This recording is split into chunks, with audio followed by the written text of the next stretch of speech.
Knowledge merupakan informasi yang dikombinasikan dengan pengalaman, sedangkan knowledge capture adalah berbagai teknik yang digunakan untuk memperoleh aspek pengetahuan teknis individu sehingga wawasan pengalaman, jaringan sosial, dan pembelajaran dapat dibagi untuk mengurangi hilangnya pengetahuan di suatu organisasi.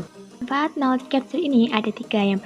Yang pertama, knowledge capture ini yang nantinya seluruh pengetahuan tersebut bisa digunakan oleh seluruh anggota dalam sebuah organisasi.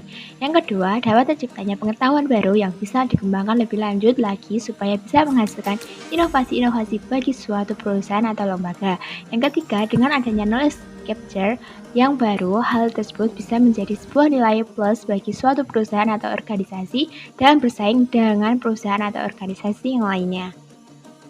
Menurut Nonaka dan Taikuchi, terdapat dua jenis knowledge, yaitu tacit dan explicit knowledge. Tacit knowledge merupakan suatu pengetahuan yang terdapat di dalam otak atau pikiran seseorang sesuai dengan pemahaman dan pengalaman orang itu sendiri, atau secara ringkasnya, pengetahuan tacit dipandang sebagai pengetahuan yang terbentuk karena pengalaman melakukan sesuatu.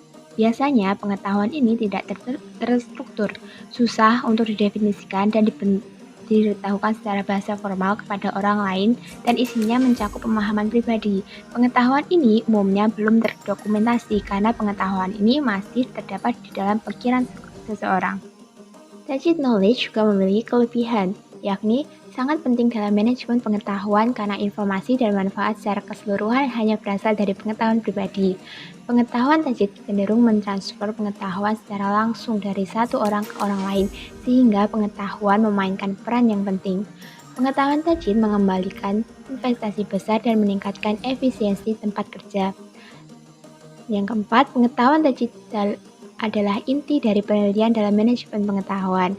Yang kelima, dalam sebuah perusahaan, penggunaan tacit knowledge merupakan sumber utama dibandingkan dengan pengetahuan kompetitif. Pengetahuan tacit tidak terlalu mahal dan mudah serta mengarah pada kepuasan dan motivasi karyawan. Informasi diamankan dalam suatu organisasi. Sedangkan kelemahan tacit knowledge yaitu pada saat proses transfer pengetahuan. Pengetahuan akan tetap dalam pemikiran sehingga dalam pengetahuan tidak diubah. Untuk mengubah pengetahuan secara diam-diam membutuhkan pengalaman dan orang yang terampil. Informasi mungkin tetap dalam pemikiran jika individu tidak membagikan informasi tersebut. Interaksi tatap muka membagikan informasi hanya dengan satu orang pada satu waktu dan individu lain membutuhkan waktu untuk mengumpulkan informasi.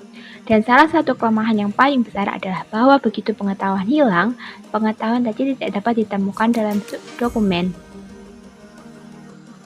Selanjutnya adalah explicit knowledge, merupakan suatu pengetahuan yang sudah dikumpulkan serta diterjemahkan ke dalam suatu bentuk dokumentasi atau rangkuman sehingga lebih mudah dipahami oleh orang lain.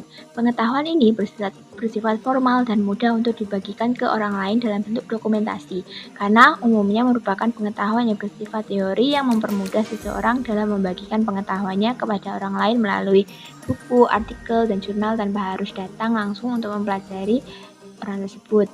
Dalam proses penerapannya, pengetahuan eksplisit lebih mudah karena pengetahuan yang diperoleh dalam bentuk tulisan atau dokumentasi. Explicit knowledge juga memiliki kelebihan. Salah satu keunggulan utama dalam ilmu pengetahuan eksplisit adalah dapat ditemukan dalam bentuk dokumen atau data dan dapat digunakan dengan cara yang mudah. Informasi dapat ditransfer dengan cepat tanpa perlu menunggu proses. Transfer pengetahuan menjadi mudah satu sama lain dalam sebuah organisasi. Informasi dapat diartikulasikan dalam suatu organisasi secara sistematis. Pengetahuan dapat ditingkatkan dengan cara yang lebih eksplisit untuk pembelajaran. Kelemahan explicit knowledge dalam pengetahuan eksplisit adalah informasi mungkin tidak aman karena informasi tersebut diteruskan ke banyak orang. Informasi harus tetap berada dalam batasan. Banyak organisasi membutuhkan beberapa ahli untuk mengartikulasikan pengetahuan. Setiap individu mungkin tidak membutuhkan keterampilan untuk mengartikulasikan dalam organisasi. Dokumentasi atau database harus dipelihara dengan aman karena pengetahuan eksplisit dapat dikodifikasi seperti yang juga tersedia dalam dokumentasi.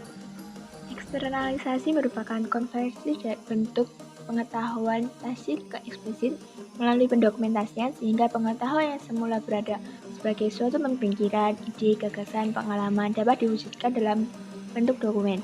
Jika diimplementasikan di lembaga pendidikan, seperti ada seorang mahasiswi yang mendapat sebuah tugas membuat sebuah artikel, dia mempunyai sebuah rancangan atau pengiran pengetahuan yang kemudian dituangkan ke dalam tulisan dan menjadi sebuah artikel yang dapat dipahami oleh semua orang. Salah satu contoh lainnya adalah pada lembaga informasi seperti museum, banyak benda yang memiliki sejarah yang penting, dan di lembaga tersebut terdapat staf yang khusus untuk menangani benda-benda yang rusak atau tua. Dengan pengalaman dan pengetahuan yang dimilikinya dalam menjaga atau merawat benda bersejarah tersebut, kemudian dituangkan dalam tulisan untuk mempermudah orang mengenal sejarah benda tersebut, sehingga orang-orang dapat mengerti dan informasi benda tersebut tidak hilang dengan cara dapat disebarluaskan melalui website museum, dan mereka bertahan dari waktu ke waktu dan membuat mereka tersedia untuk referensi dan ketika mereka dibutuhkan, baik oleh yang ada dan oleh staf di masa depan.